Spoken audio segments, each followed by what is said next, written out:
The Kent School District Board meetings are held in public on the second and fourth Wednesdays of the month at 7 p.m. at the Administration Center in accordance to the Washington State Open Public Meetings Act. Regular meetings include presentations and reports dealing with district operations, as well as time set aside for public comment. Now, here are your Kent School District Board of Directors. Welcome to tonight's board meeting.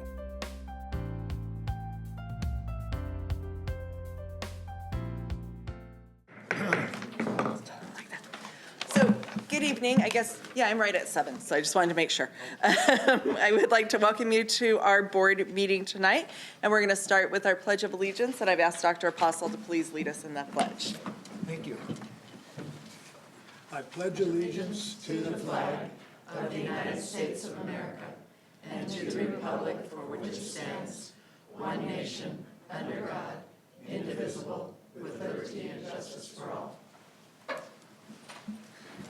Thank you. Welcome again to our meeting tonight. Tonight is a meeting of the board which is held in public to comply with the Open Public Meetings Act, and we do have opportunity for public comment a little later in the program. There are blue cards underneath the strategic goals.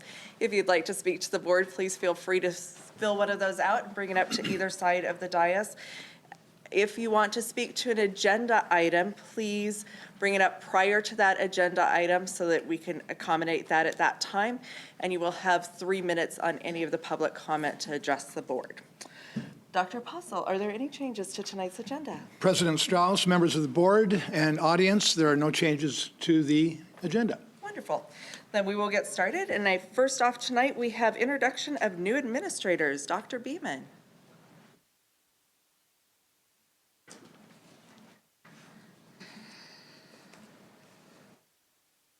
President Strauss, members of the board, Dr. Apostle, we have even a more unique introduction to make to you this evening.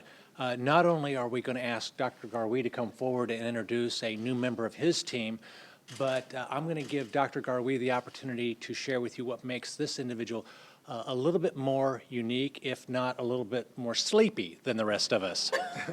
Dr. Garwe? Good evening, President Strauss, member of the board, Dr. Apostle, ladies and gentlemen. I am very pleased tonight to be able to introduce to you our new Assessment and Testing Assistant Director, Brian Gable. Come on up, Brian. Brian came to us all the way from Seattle, where he worked at the Center for Educational Data and Research at the University of Washington, and more recently at Seattle Public Schools for the past 4 years. In Seattle, he worked on many projects in which mainly including the student growth. He worked a lot of student growth, he published a lot on student growth, and we are pleased to have him with us to help us with this project. O'Brien has also worked closely with OSPI Assessment Office to leverage statewide data to provide lens for leadership to place the results of their schools in proper context. Also, Brian has served as a high school math teacher. Brian understands the challenging and important role that teachers play in our students' future, and he's ready to serve all members of Kent School District and to support them. Brian recently moved to Kent with his wife, Kirsten, who specialize in working with refugee communities. That skills are really highly needed in this area. And who recently gave birth to their first children, a set of triplets. Wow.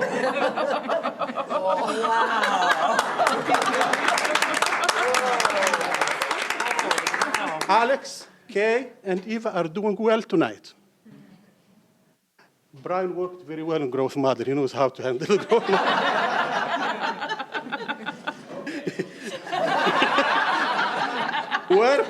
We're pleased to have him serve our district and to have him in his family joining the city of Kent. Thank you for joining me, welcoming Brian to Kent School District Leadership Team.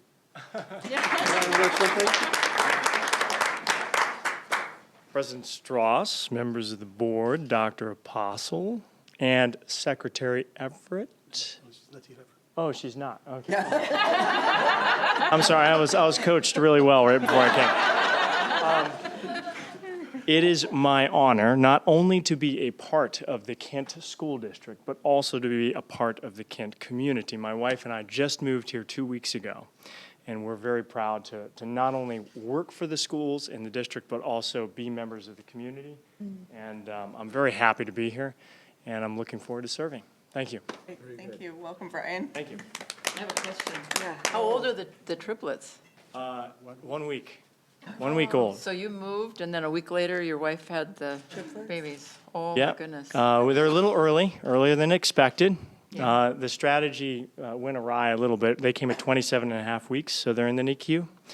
But they're all doing well. And I should have expected the babies would have stole the show. I should get used to that, right? We're excited that you're here, but we also want to know about the babies. Thank you. We're getting the triplet stroller soon, and we'll wheel them around soon. Okay? All right. Congratulations Thank and you. welcome. Yes. So Brian hit the floor running. Last Tuesday, we are doing smarter balance assessment training. And at 11 o'clock, he received a phone call. He has to rush to the hospital. And he left us doing the training by ourselves. We'll forgive That him. was a lot of help. Welcome. Thank you. That's our only introduction this morning. Thank you. Evening, excuse me. This evening, Yes. morning, too. it's one of the two. So I know, Brian, you're probably anxious to run out, but we usually do a photo op, so if you could wait 2 more minutes, then, okay. Okay. All right. We have 2 proclamations tonight, and I'm going to read the first one on National School Counseling Week. Whereas school counselors are employed in public and private schools at all levels to help students reach their full potential, and whereas school counselors are actively committed to helping students explore their strengths, interests, and talents as these traits relate to career awareness and development, and whereas school counselors help parents and guardians focus on ways to further education, personal, and social growth of their children, and whereas school counselors in Washington are critical partners in the state's effort in improving academic achievement of students and reducing dropout rates, and whereas school counselors are critical to the mission of our schools and actively align their programs with schools and district improvement efforts, and whereas the National School Counseling Week of 2015, celebrating school counseling, is to focus public attention on the unique contribution of professional school counselors within the U.S. school systems. Now, therefore, be it resolved that the Board of Directors of the Kent School District proclaims February 2nd through the 6th, 2015, as National School Counseling Week in the Kent School District and urges all citizens to join in this observance. Do we have any school counselors with us here tonight? Let's give our school counselors a round of applause. We do appreciate all that they do. So Karen has our second proclamation this evening. This is National Black History Month. Whereas when he founded Black History Month on September 9th, 1915, Carter J. Woodson labored under the belief that historical truth would crush falsehood and usher in a new era of equality, opportunity, and racial democracy, and it has been its charge for a century. And whereas over the past century, African American life, history, and culture have become major forces in the United States and the world, and whereas confident that their struggles mattered in human history, Black scholars, artists, athletes, and leaders self-consciously used their talents to change how the world viewed African Americans. And whereas in honor of this milestone, the Association for the Study of African American Life and History, ASALH, has selected A Century of Black Life, History, and Culture as the 2015 National Black History theme. And whereas the Kent School District's commitment to equity and excellence for each and every student is grounded in the rich legacy, courage, and remarkable contributions of those who sacrificed to keep these dreams alive for generations to come and build a nation that is more just and more equal for all people. Now therefore be it resolved that the Board of Directors of the Kent School District proclaims the month of February 2015 National Black History Month in Kent School District and urges all citizens to join in this observance. Great, thank you. Yes. All right. I feel like we should clap for that one too. I think so. So at this time, we are going to pose for a brief photo op. So, and I don't know who's, you're orchestrating it tonight. So I'll ask the board to join us up here as well as our new administrator. Wow, I get you so much. Yeah.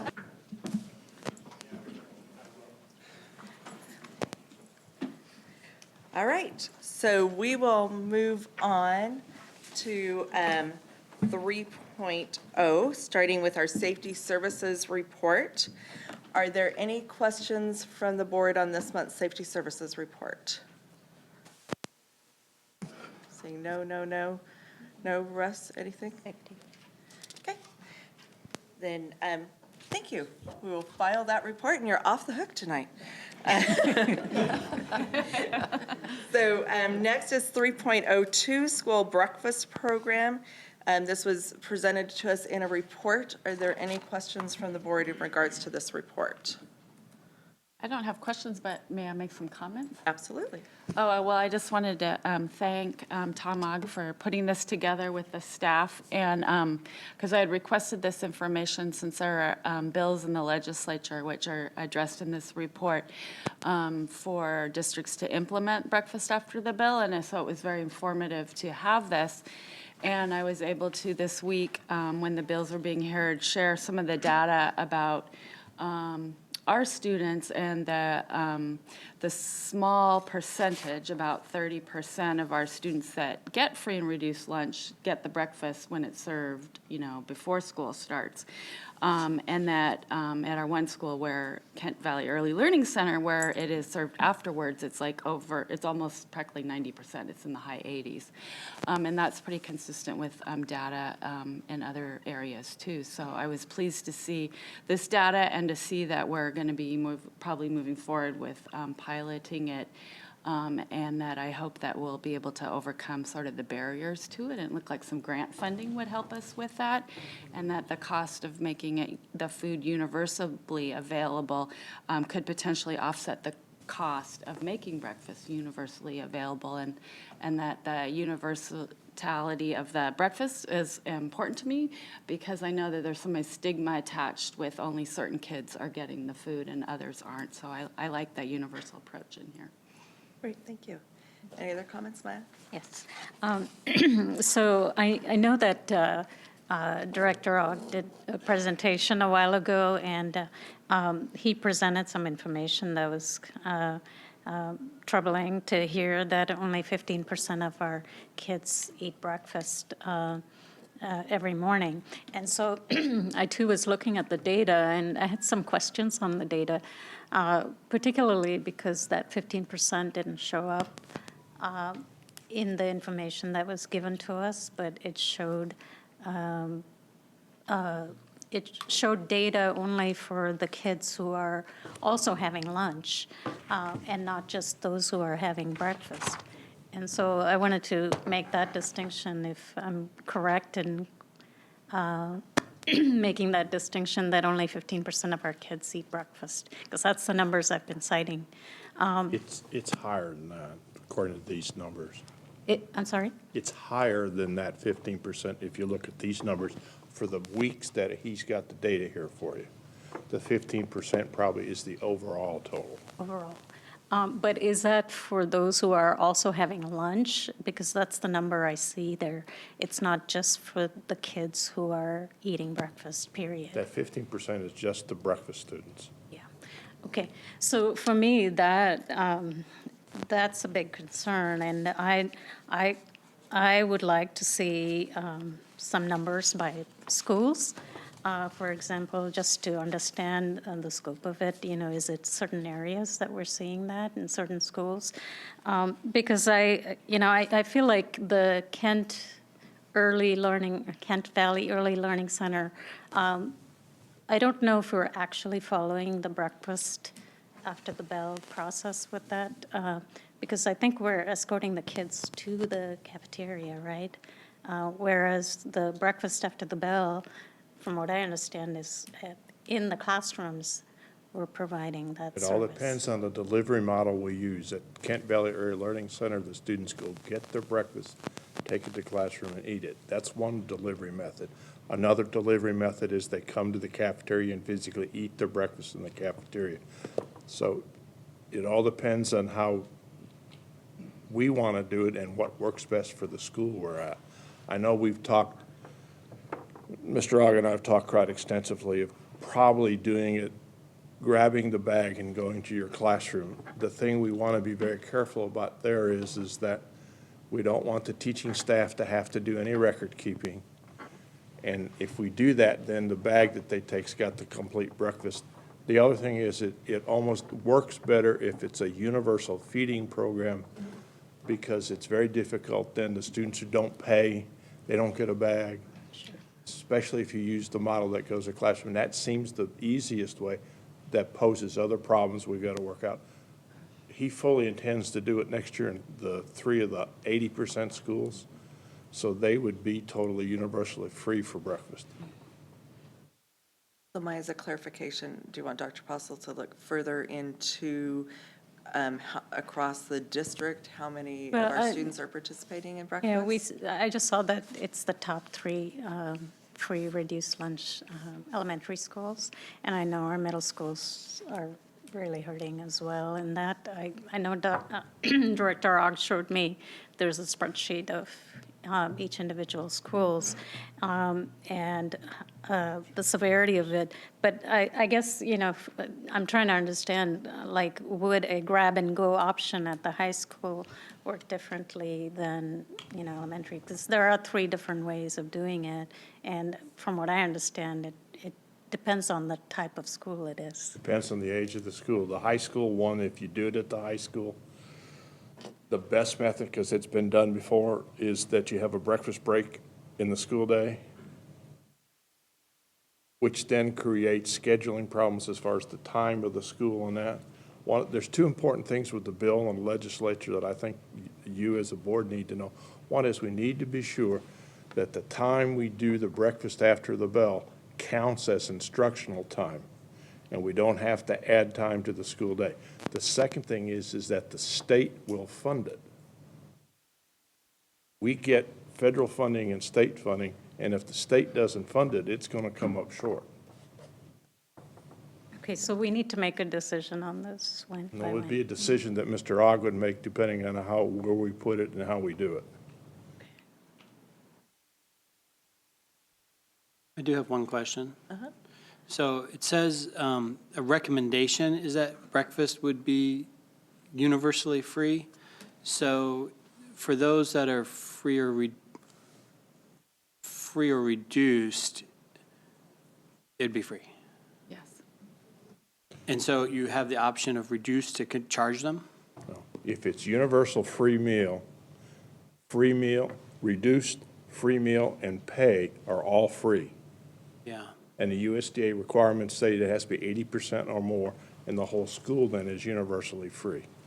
Yeah. So, I have intimate knowledge of what it's like to be in a welfare state, and it does not work. and I philosophically have a problem, maybe not at an early age through grade 3 or grade 4, or maybe even up through middle school, but to get stuff for free and the built-in expectations and then truly entitlement mentality that follows it, this is not a philosophy. This is what I've observed. I mean, I've seen it.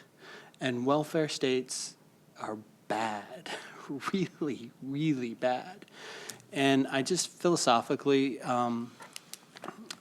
you can make it really cheap. You can make it really inexpensive.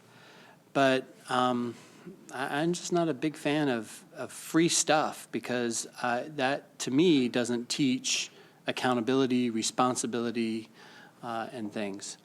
And whether or not kids would go hungry instead, I don't know. But I just have to express my deep reservation in giving stuff away for free when people have the means, even if it's a meager means. There is a pride thing of I'm paying for what I'm getting. So I understand the sympathetic point of view. Trust me, the last thing I want is hungry kids in the classroom. But I would really like us to consider balancing that with individual responsibility, accountability, pride, and all those other factors that we might not think about. So if we have a choice to make a financial decision, even if it's meager, I'd like the board to keep their mind open about that. Okay, thank you. Other comments from the, I just Karen? question, one of the bands across here says secondary average daily breakfast meals served during the week, free, reduced, and paid. So can kids pay and get breakfast? I mean, I'm sort of under the assumption that they can't. It's only free and reduced. And then why is there a stigma if anybody could buy breakfast? When we serve breakfast now, it's the same as the lunch program, free, reduced, or full pay. So if you've got high school kids or middle school kids, why is there a stigma? I mean, if anybody can get breakfast, why is there a stigma? I don't get it. like, Yeah, I mean, that's sort of a rhetorical question, I guess, but. they're not given a ticket or a voucher to go up to get their free lunch, so. When we serve breakfast now, it's no different than serving lunch. It's the same process. The thing about breakfast after the bell that you've got to do is you got to make it, the collection process, money process, as simple as possible so it doesn't take time and we don't have to do it in the classroom. That's why we're looking at to start with universal meals or do it like we do at Kent Valley Early Learning Center, coming by and getting your bag. Kids have accounts and lunch numbers, and they go through the computer and get checked off? At lunch, they do. Breakfast, they take the bag as they go by. We already know how many are going to eat. Statistically, we know what eats each day. But I'm wondering if increasing that would cause a backlog of kids lined up or whatever. It could. So that's why the delivery method is so important in this process. Yeah. All right. Yeah, I think I appreciate the fact of the information, and I know that lunch or breakfast for kids is so important for learning and being able to go and do the things. So I appreciate the information. So thank you. One more Yes. question. So the grab and go, will there be options with that? If we were to do the grab and go, if they don't like what's in there, When it's a grab and go, it's already in the bag. It's in there. Everybody eats the same. so it's, there's no, okay, same thing. Now, let me clarify that for just a second. The bag, the grab and go, the meal is the same unless you are a special diet student, and then that will Okay. be, we will handle that. Okay, because then it defeats the whole purpose if we're providing breakfast and Right, if they they're can't not get going it, to yeah. eat that. But so it'll all be the same if you, the grab and go. There really isn't any other way to do breakfast after the bell, but that way, as far as everybody eating the same, because it's a time situation that you're into. All right, thank you. All right, so we will move on. Oops. Did I cut you off? No. Okay, sorry. To 3.03, the Kent School District Recruiting Plan for 2015-16 update. Are there any questions or comments on this report? I'd just like to say that I'm grateful for the continued effort of streamlining and making it more and more aggressive to just find as many people as we can and the right people. It's just every year we add a little bit more to it and go a little farther afield, and I really appreciate that.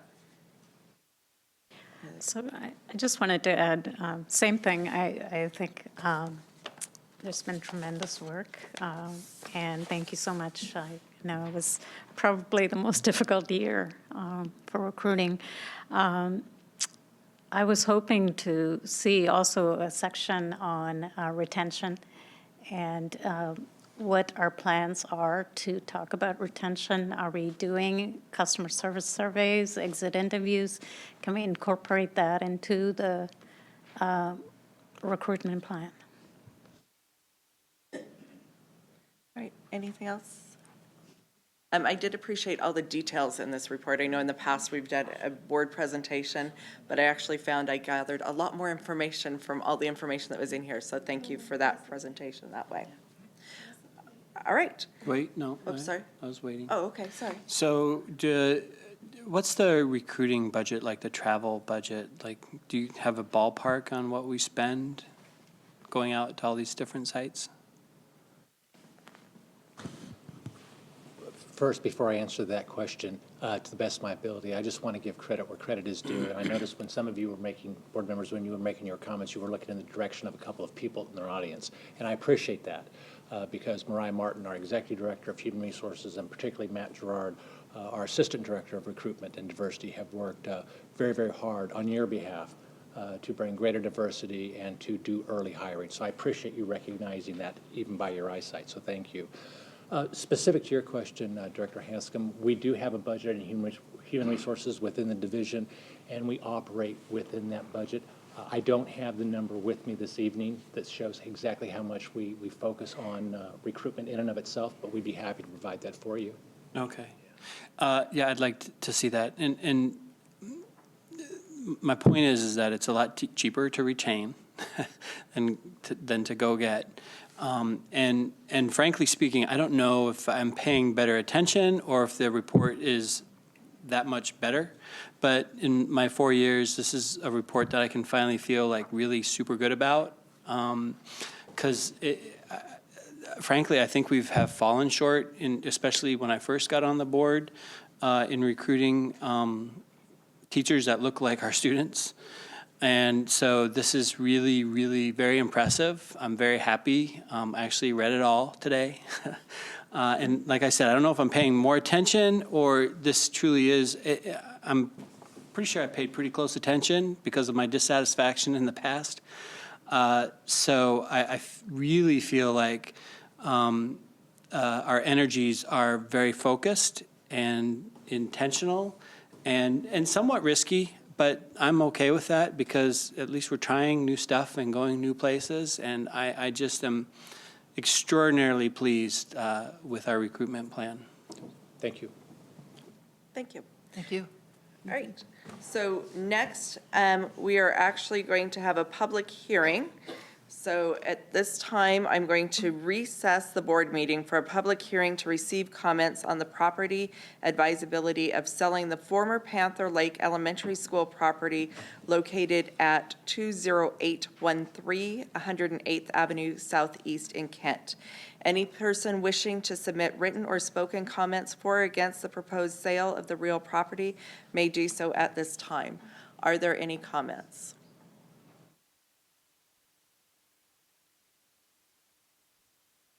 Shocking. You have to do that somewhat of a pause. Okay, so hearing no or seeing no persons coming to speak towards this, the hearing is now closed and the regular meeting will now resume. So we are moving on to 5.0. First on this is a decision regarding the sale of real property of former Panther Lake Elementary School. This is kind of an interesting one because we need to have almost discussion before the motion because there are two different motions. One would be for the motion for the sale of property and one would be for the motion to not approve the sale of property. So unless someone wants to move one way or the other. Or is there a discussion, Russ? Yeah, I mean, I have a few questions before we move forward. Sure. So I think my question was answered earlier today when I asked, do we have an appraisal? And I'm thinking that it's not appropriate to discuss the potential value of the property. That has to be done in executive session because you don't want to influence the market and or what people might say. Curtis, I think, can. Yeah, Director Hanscom is correct. That would be appropriate for an executive session at a future date. So knowing that, to me, this feels a little bit cart and horse because I don't know what it's worth and whether or not we should just find that out first in the scope of all what our other properties are worth. I just feel like I'm making a decision without the information that I need to make the decision because I don't know the value of the property. So, I mean, if it was, 100,000, okay, well, that's easy for me to at least state my opinion, but not knowing the value, I don't know, I'm confused. And Dr. Stidry? Well, there's a process to sell property, as you all know.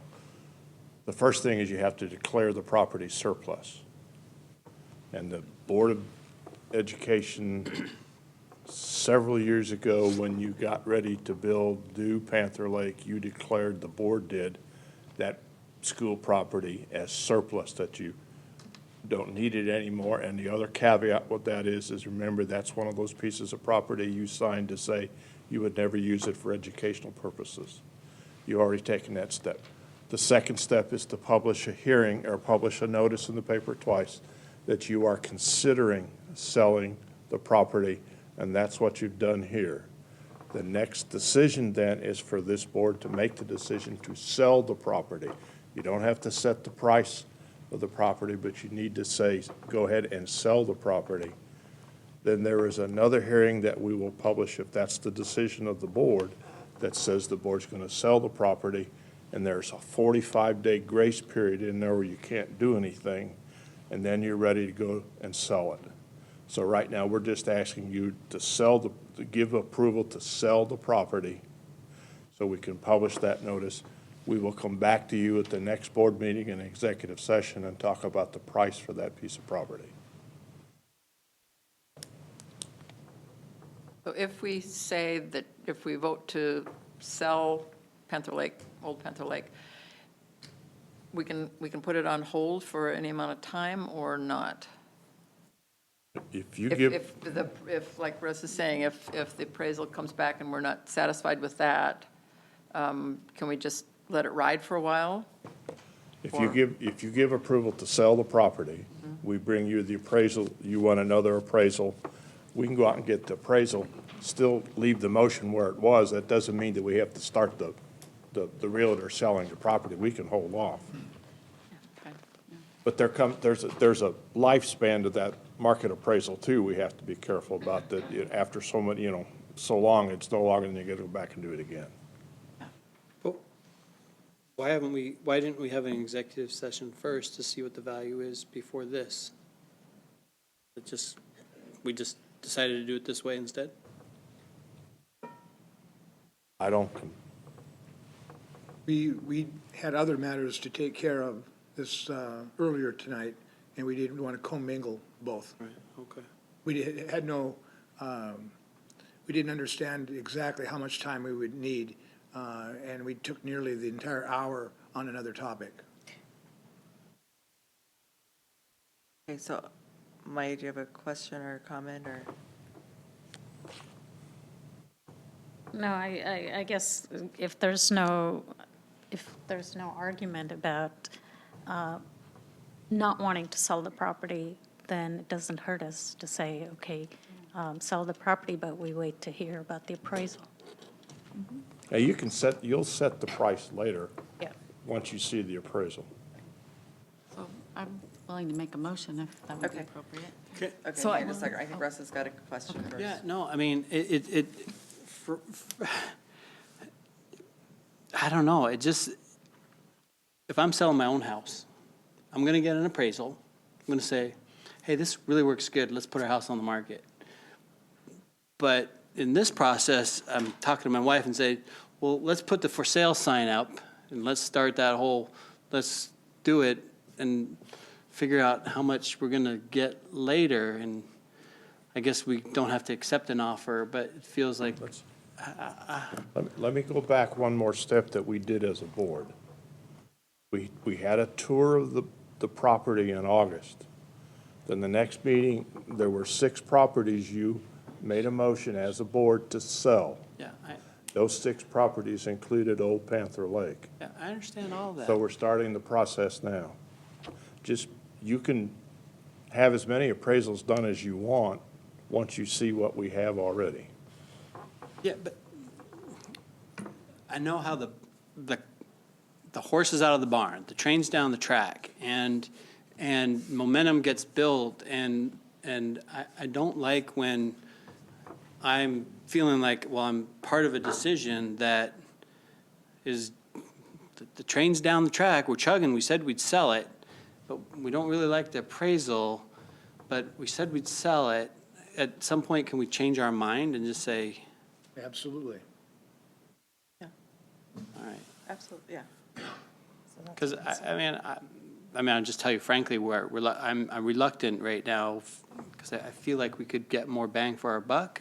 I feel like we're in an uptick, but I want to know where we think interest rates are going. I want us to think about it like it's our own house, right?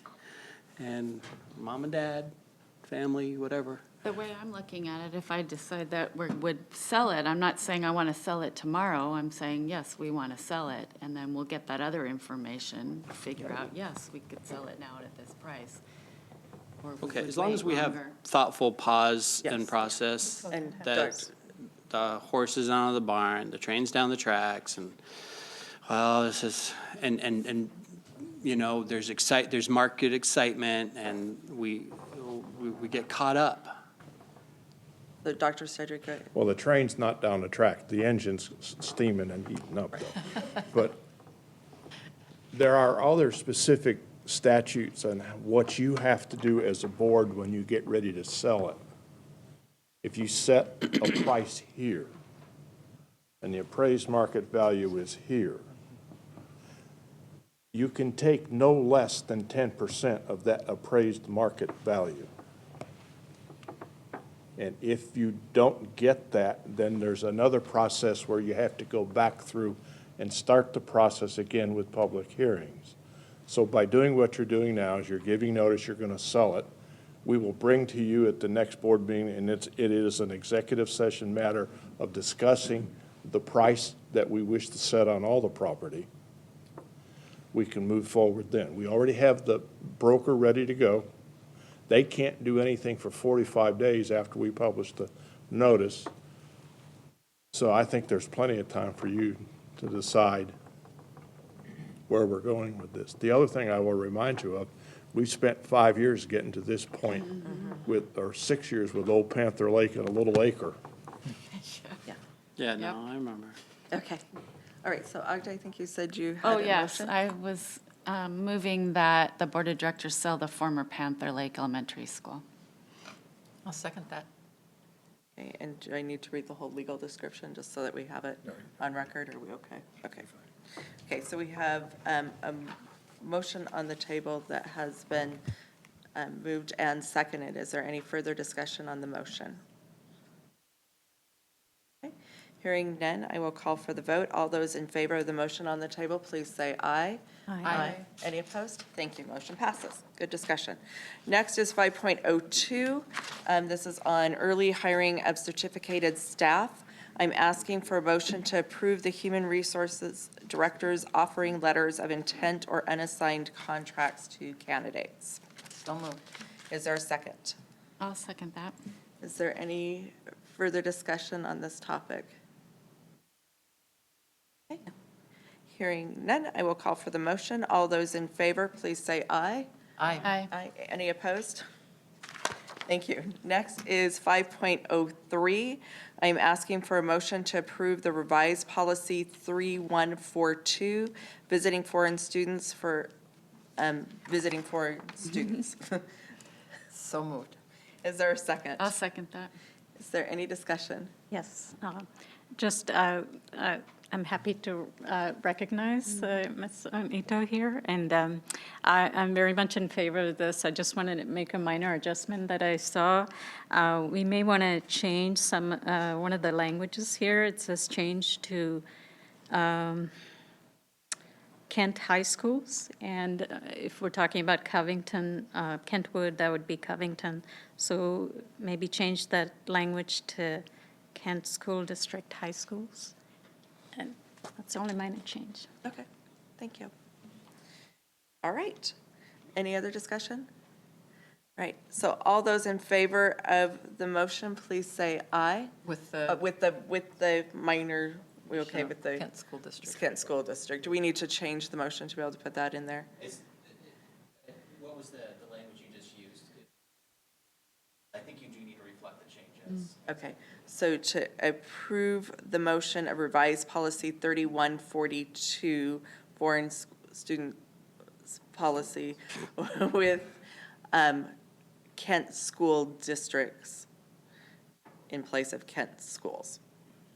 Perfect, okay. Everybody okay with those who did the motion? Okay, perfect. All right, all those in favor, please say aye. Aye. Any opposed? Thank you, motion passes. Okay, so next is 5.04. This is the Washington State Dairy Council Fuel Up to Play 60-minute multiple school grant. And I'm calling for a motion to accept the grant funding. So moved. Is there a second? I'll second that. Thank you. Is there any discussion or questions in regards to the motion or the grant? I'm just looking at the physical activity part of it. It says PE staff will promote increased physical activity through walking, playtime, dancing, or recess activities at each participating school. Is this something that's going to be sustainable? I mean, I'm not sure what they're going to do about it, but is it training? I can't imagine that PE teachers are going to need training to do those activities, but it's going to take some scheduling or something, I think, for that. So it'd really be nice to have it be a sustainable something, because this is a one-time deal. We'll do all we can to make sure that it's done on an annual basis. Good. Exciting. All right. Any other discussion or questions? Okay, I will call for the motion. All those in favor, please say aye. Aye. Any opposed? Thank you. Motion passes. All right, so next is a discussion point on the transportation policy.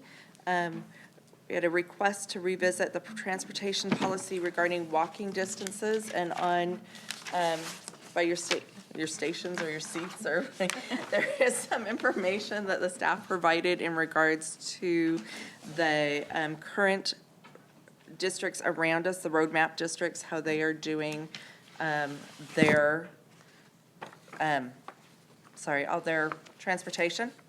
And then also some information in regards to what we did the last time this policy was visited was in June of '05. And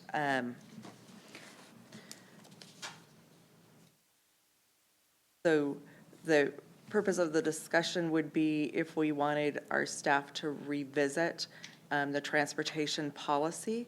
It would be giving Dr. Possel's direction to revisit that and to bring back a recommendation to us. Okay. Discussion, Maya? Yeah. So I asked for this to be a discussion point on our agenda because at a Parent Academy for Student Achievement meeting, some of the family members said that for years they've been asking the district, I don't know through which means, but to revisit, not revisit the transportation policy. They don't even really know that there is a policy, but they've been asking why there is no bus to take them from the Park Place apartments where they live to Mill Creek Middle. And, all I could say to them was that, are you within 1 mile radius? Because in 2004, when my son was attending the school district, that's what I remember it being. So I have to actually look at that. And so, let's see.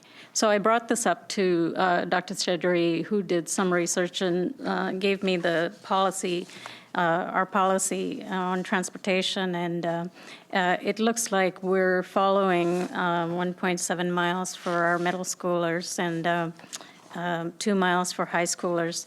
And subsequently, there was a discussion with some other school board directors about what they're doing in their district.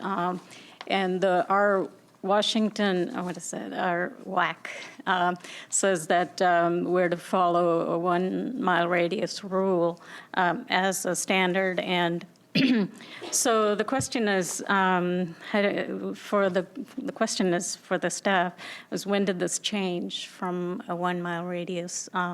And I'm particularly concerned because I think this affects only Mill Mill Creek Middle, from what I understood. And, you know, not only is it an issue of safety for kids walking on Central, you know, middle of the night or late in the evening, they're now offering after-school activities, and so that adds an additional component of safety issues. But it's also an equity issue in my view, and I don't know if boards ever visit some of these policies with an equity lens, and so I'm asking that we make consideration for Mill Creek to change their bus policy, transportation policy. Okay, so as far as, so this is for, so the board needs to come to agreement of what we would like to do as far as for giving Dr. Postle direction as far as looking at the transportation policy. So.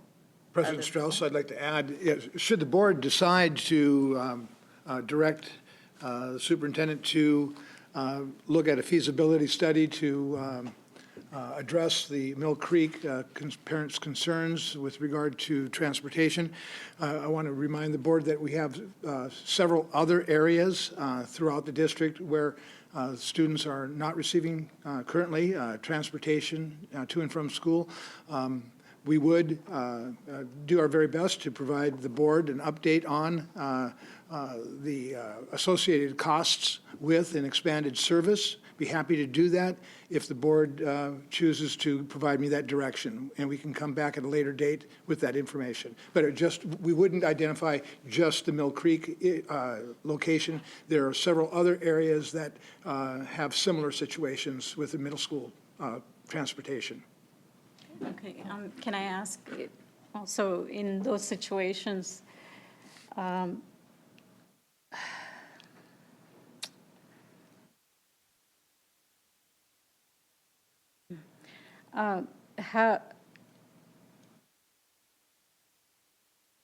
Can I try to read your mind and say what you're saying, thinking? ooh, it's a tough one, I get emotional. Go ahead.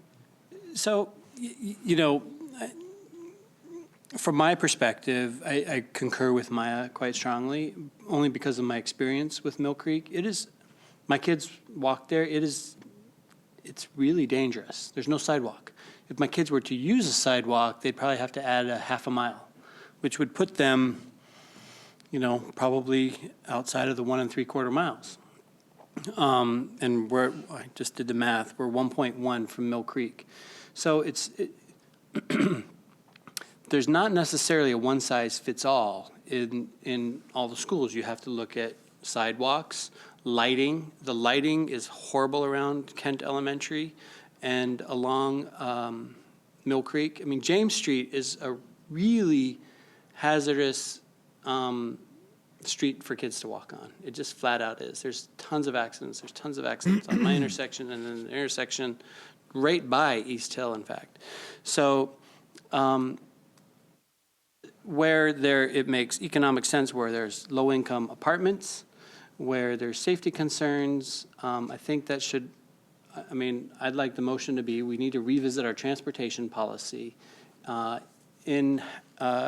Does 1 3/4 miles make sense for some of our middle schools? And maybe start there, and then we could look at elementary. But to get the ball rolling, I think we need a thorough evaluation of the cost benefit and the benefit being student safety. Because I've been nervous for 2 years, and then I get to be nervous next year when my middle son goes to Mill Creek because of the lack of sidewalks and lighting. So that's what I would encourage the motion. I would hope the board, if it chooses to give direction to conduct this study, that it is a comprehensive district-wide study and not one that is done in isolation of a single school. I think that we will serve the children and their families throughout the district with a very thorough review of safety walking areas, examine lighting, sidewalks, and so that we would not have to redo another study down the road that would take additional time. I think that conducting a study that has not been underway for some time would be healthy for the district, and be happy to do so should the board give me that direction. And how quickly will we be able to learn results from this study? I'm not prepared to speculate at this time, but we would certainly do our very best to be punctual in our return of information to you. Can you speculate this year? Yeah. I would do my, we would do our very best. You know, in all honesty, year. you know, I can't believe this district has gone on this long, not attending to that. So I'm really concerned because we're offering after-school programs for kids who are walking. I mean, this should be in the forefront, you know, of our policy decision-making. And I understand the need for a study, but this to me is immediate. You know, there are kids not going to school or they're after-school ELL. This is the ELL program being offered at Mill Creek, and they're not going to take metro buses because that's been the option for the kids. So, I mean, there are always special circumstances, and I want us to do this with a sense of urgency. Yeah. On behalf of the the students that are out, the parents and the families that are concerned about this at Mill Creek, with the greatest respect, we would like to move as quickly as possible. But I think that we have an obligation to make sure that we look for places around the entire district that may be unsafe practices. And if you'll allow us to conduct that study Yes. in a comprehensive manner, we will do it in post-haste. Yes, and I just want to also add from the WAC that I read that there are hazardous condition exceptions, you know, so I don't feel like we have to do a study for certain things. So I just want to add. If I might add one thing, Dr. Bossel. After-school buses, we had some in the district, and they were reduced out of the budget during the budget cuttings process 4 or 5 years ago, and they were at middle schools, not all the middle schools. So that's something that's not, that's a lay-in over on top of transportation that we are looking at for next year. I know that already. And the rule of thumb for the state right now is 1 road mile is the minimum for transportation. But a district has the right to be further out than that. But it's a road mile, and that's a big change from what the WAC used to say. The WAC used to say just what you said, a mile, but that was as straight as the crow flies. Now it's the road mile, so. Should be the road mile with sidewalks. It just says road mile. No, well, I'm telling you what it should say and what I would like our standard to be in the district. So other discussion on, so what I'm hearing is that we would like Dr. Apostle to do a transportation study post-haste as quick as possible, especially focusing on those areas where we know that there aren't sidewalks and that we've heard that there's issues in regards to student safety. We will act on it immediately. Great, thank you. We will look forward to getting that report back. So the next one, 5.06, is a discussion on posting the safety services reports. This is we have a monthly report that comes to the board and is presented, and we also get weekly updates to the board in regards to safety services. And the request is to have that weekly report also posted up, if I understand correctly, on the BoardDocs for the public. Okay, so when I asked for this, you know, I just saw the safety services report, and I guess it's a larger question about some of the things that are put in our weekend review. For example, if we have questions here at our board meetings and there's no response, that you have to go and get the information for clarification purposes. You have to come back to the board about it. It shows up on our weekend review, but it doesn't show up for the public, so they still are not clear on the information that was presented. So I guess a larger question for me was, can we, whatever it is that's not confidential in our weekend review, be posted on BoardDocs? So whatever we're seeing, the public is seeing as well. So I know in the past, we did when someone came for public comment, and then there was responses back. At one point, I believe, and Twan, you can correct me if I'm wrong, we actually had a page on our webpage where questions were answered back in regards to questions that were posed at board meetings. Yes, we drafted something for the board to review. We never actually executed on that process because we wanted to try a couple of meetings where we could illustrate for you what it would look like as far as an answer that we would publish. Because the majority of the questions that we get when somebody comes to the podium tends to be very specific and confidential. And so the response back from us tends to be much more generic. You know, we looked into it because there's a specific complaint about a staff member, about student concern, and we couldn't really go into the long narrative as far as what the conversation was, the follow-up meetings. And so we ended up establishing basically 12 standard template responses in terms of we followed up. This was kind of, we received some kind of conclusion. And I believe at that time the feedback to Dr. Vargas was that it was too generic to provide any real quality feedback for the public. And so it was better that we just followed up individually to those folks and then provide you all with the final summary in weekend review. So what about, because I think the other point of your question may be, so like when we ask a question for clarification on something like, for example, the courses. So when we have the courses and we ask a question about that, and it does come to us, but if someone had actually heard that they wouldn't necessarily get that response back. Is that? Yeah, it is. And the safety services just reminded me when I saw that report on our weekly reports, because I didn't see it on our consent agenda, on our discussion. So if it's just the weekly, I mean, I'm okay if it doesn't show up, because I was thinking that could be kind of complicated. I don't know, for you to have to. It's complicated from the standpoint that you don't meet weekly, so we wouldn't have a place to post it on a weekly basis. So you put 2 in there, Right. it would be choppy. And So, even I mean, that makes sense. Okay. And if you look at the weekly report, there's also gaps in information too, because some of the cases haven't closed, and so you'll see a case number and it says we're still gathering information, whereas the monthly is almost 30 days, 15 days after the month closes.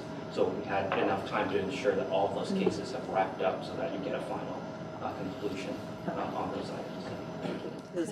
That's fine. So you're okay? Yeah, I'm okay. But if we can think of a process, because I do think a lot of the things like our links, the links that are, I don't know who collects them, but they're really great, the news articles. I think the public would be interested in seeing that. The work is already done, if there's some good things that they can share and, why not publish it? Okay. So if I understand, and if everybody else is in agreement with it, then what we'd ask is Dr. Apostle to look at ways to share some of that information as if, when we're requesting things and some of the things and we can review with our public in regards to that. Might even be, here, I'm throwing out a solution, something in conjunction with the school board page or something in there, which is. Will do.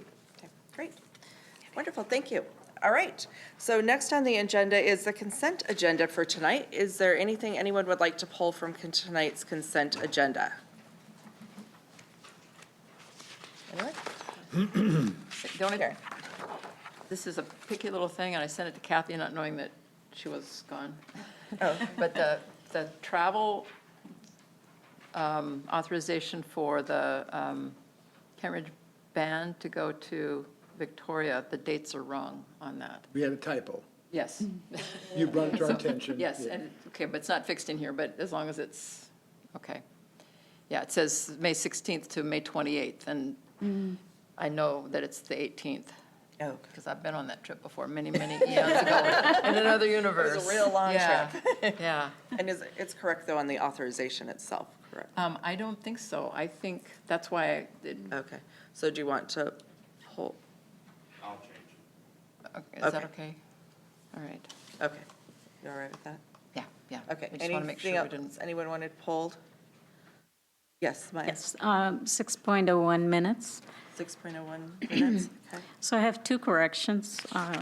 One is the semifinalists community forum for the superintendent search. It said the semifinalists community forum and not finalists. So we want to fix that, right? Okay.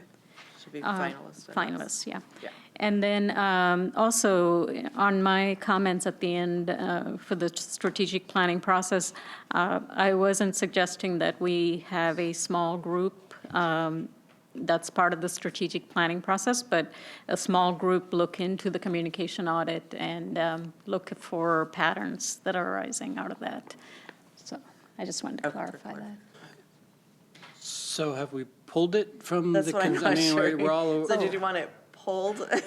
Yes. Yeah, so we're going to pull pull the 6.01. minutes, Yeah, 'cause We'll now- pull 6.01. And now I have does anybody else have any comments about the minutes? Well, are you pulling anything else?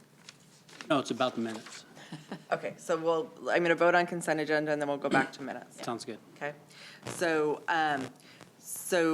all those in favor of the consent agenda, less 6.01, please say aye. Oh, wait, is there a motion to approve? I move. Thank you. Is there a second? I'll second that. Thank you. Now, all those in favor of the motion, please say aye. Aye. Aye. Any opposed? Sorry. Okay. All right, so now it's 6.01. Russ, you had an additional comment. So or you already got yours in? Yeah, I really want the minutes to reflect the adjustment of the school impacts fees where it said motion carried. I'd really like the vote to be recorded. Because there's ever a vote in the entire universe that I've ever taken on this board so far in the last 4 years, it's that one. Okay, so we will have that adjustment made onto that. Okay, any other on 6.01? Excellent. So I will call for the motion on 6.01. All those in favor, please say aye. Aye. Any opposed? Thank you, motion passes. All right, so we are on to, for informational, we have a revised procedures 2161. Point of order. P, yes, sorry. Dr. Sedri is indicating that we didn't hear a motion made on 6.01. I thought I did it. We just want to clarify that we had one. I think I moved it. I thought Karen moved, I just seconded it. You did on the first On one. 6, Okay. do you want me to do 6.01 again? Let's go ahead and do it again. Okay, is there a motion to approve 6.01? I move that we approve 6.01. Thank you, second? I'll second that. Thank you. All those in favor, please say aye. Aye. Aye. Any opposed? Thank you. Okay, now we're going to 7.01, revised procedure 2161P, special education and related services for eligible students. This is submitted for information only. Did anyone have any questions on this or comments? I think the only thing, as I was reading it, is that usually when we have changes in things, we have things that are stricken and we have things that are in red if new things are put in. And I don't think, if this is, am I thinking correctly? That wasn't done in this one, so I wasn't quite sure What was revised? what was changed and No changes, it says. no changes? Yeah, there's no Yeah. Okay. changes. Okay, that's why it's that way then. There are changes. The view was uploaded, so what I hear you saying is your view that you saw did not show the red strike-throughs? Correct. Now there's, oh, okay, hang on. So there's red verticals, that's not the same thing. It's No, they Yeah, should be. it's red on the side, but not underlined or stricken through. Okay, there's no Yeah, I didn't strike-throughs see showing anything. for the board? Okay. View, and then say show all markup, it will show that. Right now, it's kind of summarized, and so you can see the red lines, but if you do show all markups, it'll actually show. Show comments?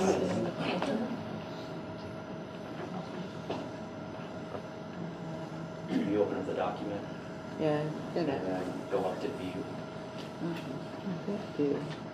or I'm sorry, review, and under track changes. We don't, there's not a It's not track showing changes, that. yeah. Let me come look. Not the same document. I show comments, navigation page, and edit document, but there's not, Click on edit document, and then you have all the. when I, Yeah, when you click edit document, then you have it where you can show, it does show open. change, Yeah, show it's markup. Go under review. Not So, showing what got yeah. changed.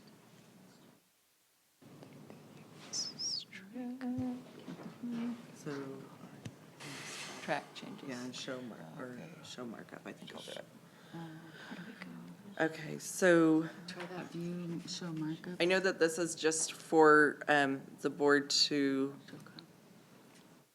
review, but since it sounds like we haven't been able to review what the changes are, can we put it back, if that's all right with everybody else, to put it back on next agenda as well, just to review it for information? Yeah, I still can't find them. Oh, no. Yeah, I still can't get it to show up with a strike up even on things that, I don't know. I'll go back to page 2. On page 1. Okay. Yeah, the red marks are showing on the side, Right. but not the strike throughs on ours. Okay. Oh, wait, if you go all markup, you can get it. So under review and then all markups, you can finally get it where it shows all the markups.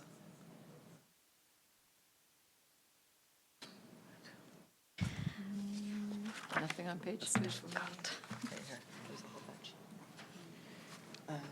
All markup. IT to the rescue. Well, save the day yet. I can't even get it to open up. We have to edit the document first. Pause and technical difficulties. Okay. There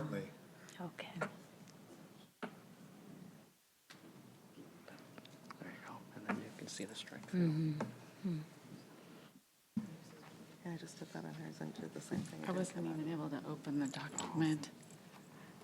I can look with my, Mine does, hers doesn't. Well, this is going to take a little time. I wonder if we should. Seems like there are a lot of changes. Normally, we'd ask Chris to sing during this time, but we could ask Do we have Dr. another Beeman instead. volunteer? Sing an interlude song for us. Oh, there's some, oh, there it is. Okay. Good. Yeah, thank you. Now, will that happen for me at home? Hope we can drop some instructions. Okay, thanks. All right. So, so Dr. Apostle, are you guys okay if we take time to read this and then just put it on next one for informational purposes? Okay. So is that all right with the board? We're going to go ahead and put this on for next one so that you have a chance to actually review the changes. okay. 701 or? 701. Okay. So 702 are essentially, I guess you could say, first reading. These are policies that will be approved at a subsequent meeting. And they're health care policies. And Dr. Del Giudice looks like she has something she'd Right. like to say. Dr. Newell has been working with these to make sure that our healthcare policies are up to date and in line with the WACs and what's recommended by WASDA to be current here in Kent. So what we attempted to do for you was provide you at the beginning of the item a chart, an Excel document, which would summarize all of the major changes in these policies, tell you what's new, what's no longer necessary, and give you an overview of the changes. And then the individual policies should be there with the track changes showing, hopefully in red. If they're not, then we'll bring that back as well. There's two ways we can do this, you know. One is using the power of Microsoft Office to show the track changes. And then when they're accepted, you hit erase, and then you've got a final document. Or we can go through and put the changes in hard, in other words, in red and in underlined, so you don't have to deal with this track change mechanism, and then we can recreate it later by retyping it. So if that's easier, use the track changes. Okay. I don't want to have you suffering with not having the track changes coming through, but we just need to verify that things are readable before they get to this level. Thank you. Thank you. And thank you for that spreadsheet. It was very helpful. Yes, Great. thank you, thank you. So any questions on this first reading of these revisions? Yeah, I do. Yes, Russ? So, who do I ask? You can, Dr. Newell. Okay. yeah. Who's here? How many diabetic students do we have? Insulin-dependent diabetics do we have? Do you know? Around 280. And of those, how many are cared for by a how many get injections from a non-licensed? Roughly, I mean, or if you don't know now, you can answer me later. For PDA, a parent designated No. adult? Yeah, No, not procedure. okay, So what did the board that's motion say? good to hear. And then, do we really have kids getting They wanna bring it catheterized? back 'cause they couldn't read it. How many? Three, and they do it themselves. Okay. And would we really want to put in policy that a non-licensed person gets trained to do that? We would? For elementary.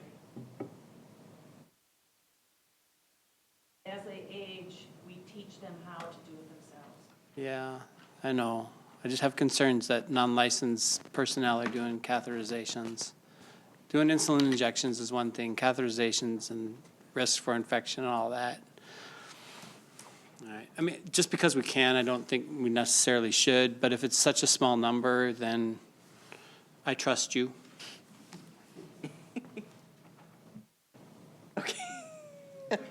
Oh, that's it. to the I trusted you before you got up there. It's only now. All right, if the number's small and you're confident of the process, again, I like to err on the side of, I don't like nursing scope by policy. Prefer it to be in law. We haven't seen, I've been with the district for 15 years. So of those 3 students, they started elementary-wise and progressed by, I think it was 4th grade, to be able to self-catheterize themselves. Okay, Any other questions? no, that was it. Thank you, It Dr. Noel. it is reassuring the number of diabetic kids that are getting care with a professional. All right, so any other questions on the first reading? All right, so we are good. So next is 7.03. So this is revised procedures 3131P, attendance area transfers, and 3141P, non-resident students. And these are submitted for information only, but did anyone have any questions on these? Yes. Yes, okay, Maya? Okay, so I have a number of questions.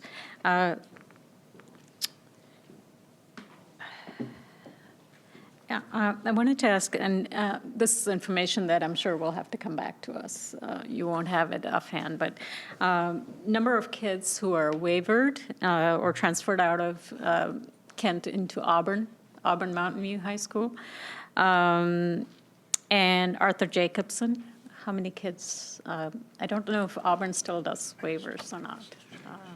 So, yeah, if you could direct, as far as Okay, to Dr. Russell. request for questions to Dr. Apostle. Okay. So I think Russ had asked some months back about how many of our kids also are going to private schools, and I had asked about homeschooling. So I'm trying to get a sense of how many of our kids are not in this district who should be in this district. And in addition to that, why are they transferring out? Are we capturing that information somewhere?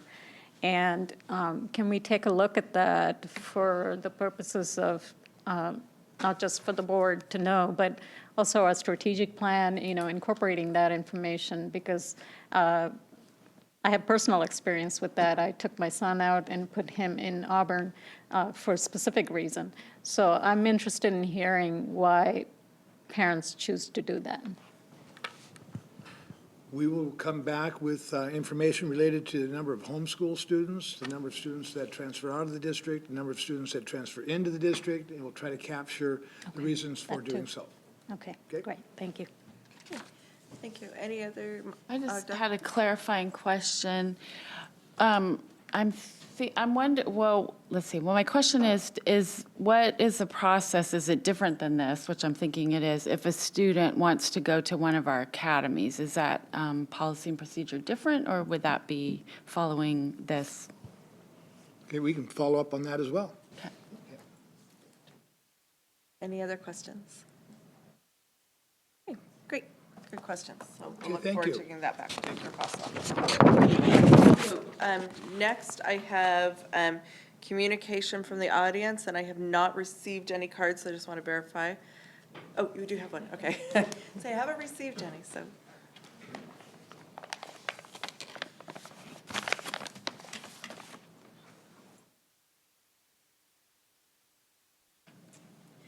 Thank you. And so, Carol, if you'd like to address the board in regards, you have 3 minutes. I was going to first go to the food service director because I think that's appropriate protocol, but when you're talking about breakfast, I think it's really important that we look at the food that we're serving our kids.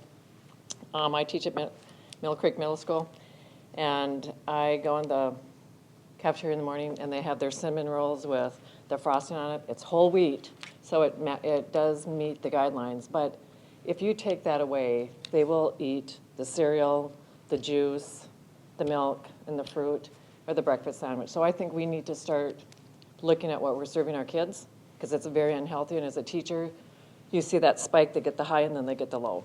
And it does meet the requirements, but I think as educators, we need to look at it a little bit better. That's it. Great. Thank you, Carol.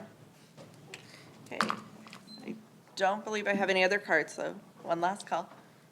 All right, so Dr. Apostle, Superintendent's report, please. Yes, some great news. Kent Lake High School, in collaboration with Renton Technical College, graduated their first class of nursing assistant students in December 2014. In order for the students to find employment, they must pass their national certification exam, which consists of 2 distinct components, which include a paper and pencil test along with a clinical skill examination. The testing was done on Monday, January 26th at Kent Lake High School, which has been approved as a testing facility. We are proud to announce that all 13 students successfully passed both the written and clinical portions of the examination. The national tester was very pleased at how professional and well-prepared the students were and commented on the wonderful addition of skilled nursing assistants to the healthcare workforce. The state relayed that most nursing assistant programs are sanctioned for a passing rate of at 80% or less. We had 100%. So it's fantastic news. And there is a winter graduation at the Kent Phoenix Academy tomorrow night. It appears that approximately 11 students qualify for graduation, so I look forward to being there tomorrow night. Great, thank you. All right, so started this way last time, so Maya, I'll start with you today. Okay.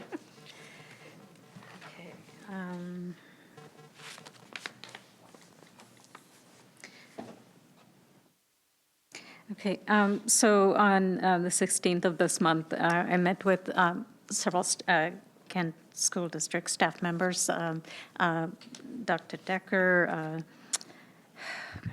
Mr. Billiou, and Dr. Hong, and with Dr. Apostle to talk about a concept of learning exchanges in our middle schools, kind of talking about how we can forge a public-private partnership with our business community and really encourage our kids in the middle schools to start looking at CTE courses. But a lot of it is already on the way. So I think we're well ahead of the game. But I just wanted to really emphasize the work that the business community wants to do with our school district in partnership, and that we really should be taking advantage of that. Also met with school board directors on an equity design meeting, which I think I've talked about in detail last time, working with Puget Sound ESD and Washington State School Board directors in coming together for a, they're not calling it a conference. So Convening. Convening, to talk about what are the issues that our school districts are facing. So we ended up talking about the transportation policy somehow. Oh, and Mr. Brown was there as well. And so we're looking forward to about 2 or 3 convenings, and then one major event with our roadmap districts to talk about these issues and coming up with a policy in conjunction with what the districts are doing separately. And then, let's see, it was at Kent Meridian the other last weekend. Our Institute for Community Leadership has been doing a lot of great work here in the district for the past 10 years. And thank you to Dr. Del Giudice and Dr. Stedry in meeting with them and really formalizing that work, because the work hasn't been, I don't know if it's been documented, the effect that they've had with Dr. Grohe when she was here. And they've been doing some informal work in the district, but last Saturday they did a great presentation. They brought in a speaker to talk about the use of personal technology and how that affects our health and our mental well-being. And it was just a real eye-opener. I don't know if there's an opportunity for us to integrate that presentation to a PASA meeting or how we can integrate that into our classrooms. But I think it's a critical issue. When you look at that data, you cannot leave there without being unfazed. You know, when we're talking about academic outcomes and we're not looking at how we're using digital technology, I think there's a huge disconnect there. And I know that the folks at the teachers who were present will say the same thing, how disturbing it was to see that on a personal level, they're experiencing the same issues, sleeplessness and lack of exercise, and all of this due to technology use. So I just wanted to add that. And then finally, yesterday, I was able to join several, Dr. Paso and several folks at the Career Day for middle schools, Kent School District Career Day. And again, it's amazing how much our business community really want to partner with our schools. And it was really great to see the kids just very, very attentive to the presenters there, give them some hope, of all the things that are possible for them. So that's all I had. Great, thank you. Russ? Nothing. Okay. Agda? Well, with legislative session going, I've been in correspondence with many of our legislators. Of course, the biggest priority is for funding for, so we have enough funds for all of our students and all the things that we need to do. But then other bills that I've been also corresponding with them on have been related to homeless students, the breakfast after the bill, and substitutes. And WASDA, as they have in the past, does a weekly update on the status of bills related to education, and it's actually posted on WASDA's webpage if you're interested in that. And they've been doing, the lobbyist for WASDA has been doing weekly calls, kind of updating and going through the bills. And when I'm able to, I participate in those. They're on Fridays. And so on Martin Luther King Day, I went down with PTA members from our community for the PTA Focus Day and met with a number of our legislators. And we also ran into students from Institute for Community Leadership that were there and were speaking about the values of Martin Luther King and encouraging us to reflect on those and to demonstrate those. So that was really inspiring too. And then on Saturday, I attended the League of Education Voters Access, Equity, and Excellence Conference. And it was great it was coming together for parents and community members to educate them around those topics and what's happening in the legislative session. So that was a great opportunity. And they had a session where some of us as elected officials were there and other community members were practicing their advocacy skills with us. So it was great to support that. And then yesterday, I finally had the opportunity, because I know both of you have already, to meet with KEA members at their Pizza and Politics. So I hope you guys will get that opportunity and do that. It was great conversation, and I'll type up a written report for you all. But some of the topics were that we discussed were Common Core and assessments and human resources, and of course the superintendent search. So as I said, I'll follow up with a written report. And then I'm looking forward to going to Kent Phoenix Academy's graduation tomorrow. So I'll see you there, Dr. Fussell. And that's it. Great, thank you, Audrey. Karen? I'm trying to get my notes back here. I was pleased to be a judge for the KPA senior oral presentations. I did a couple of those, and there were a couple of girls, but they both talked about obstacles that they've overcome in their lives, and I just thought, what a great lesson is not the right word, but learning experience for them to know that they can overcome those obstacles, and they made the choice to do that themselves, and that was really great. One of them talked about coming to the United States in 3rd grade, not knowing any English, and how she needed to overcome her shyness with not knowing English, and when she spoke, she was so thoughtful. She was just, it wasn't like it was a prepared speech, but she said everything she needed to say, and she just was really, you could tell she was thinking about the right words, but it just flowed very nicely. And the other one was there because she'd been bullied, and when she talked about it, the emotion was absolutely evident. Years later, it's really a powerful thing. Tomorrow I'm going to be at KPA graduation also. And tomorrow I'm going to the Parent-Child Home Program briefing in Bellevue. We learned about that at one of our roadmap sessions, and I think it's a great program, and hoping to see us get involved more with it. So, and that's that. Okay, great.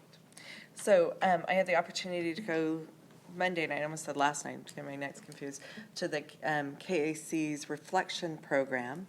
And Dr. Possel was there with me, and we had the opportunity of presenting the awards to our students who had placed at the district level, which was always really fun. It's always fun to see your little kindergartners and 1st graders pointing up at the big screen, that's mine. And so that was a great opportunity. I also then spoke at the KAC meeting and just gave a couple of updates. There's a few things that came up. One, obviously, the superintendent search. Another one that came up was, were we moving 6th graders up to the middle school for the next school year? So that's still a big buzz in the community.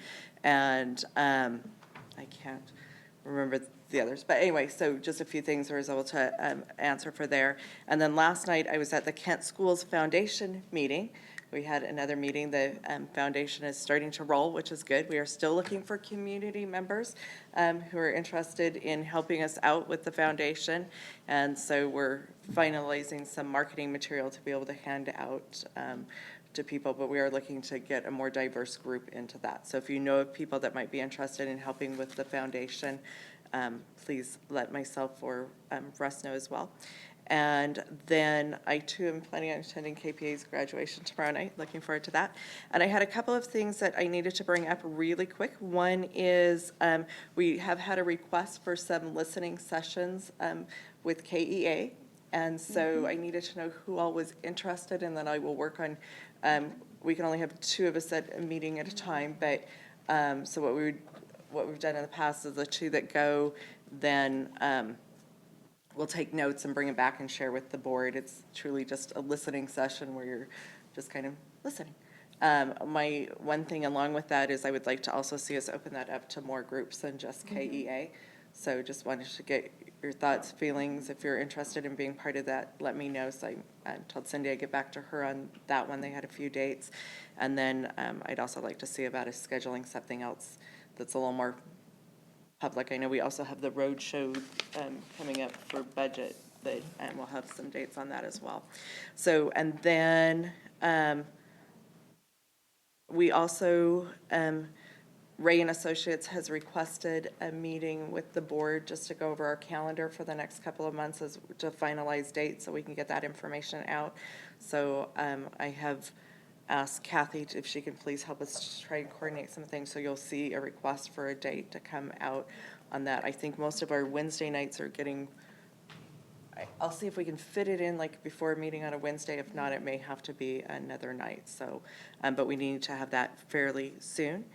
And then finally, I believe I have a date for doing a farewell for Dr. Vargas.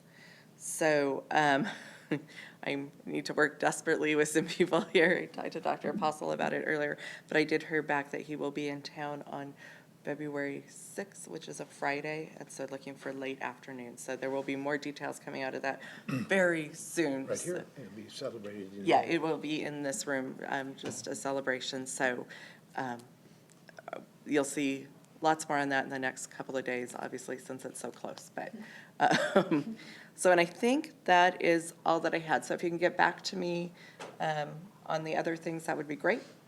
And then I'll work on getting all of those scheduled as well. So with that, okay. Sorry, it's bad finger pointing. Wasn't sure if I need anything. All right. So with that, we are adjourned. Thank you. Please drive safely and have a good rest of your week.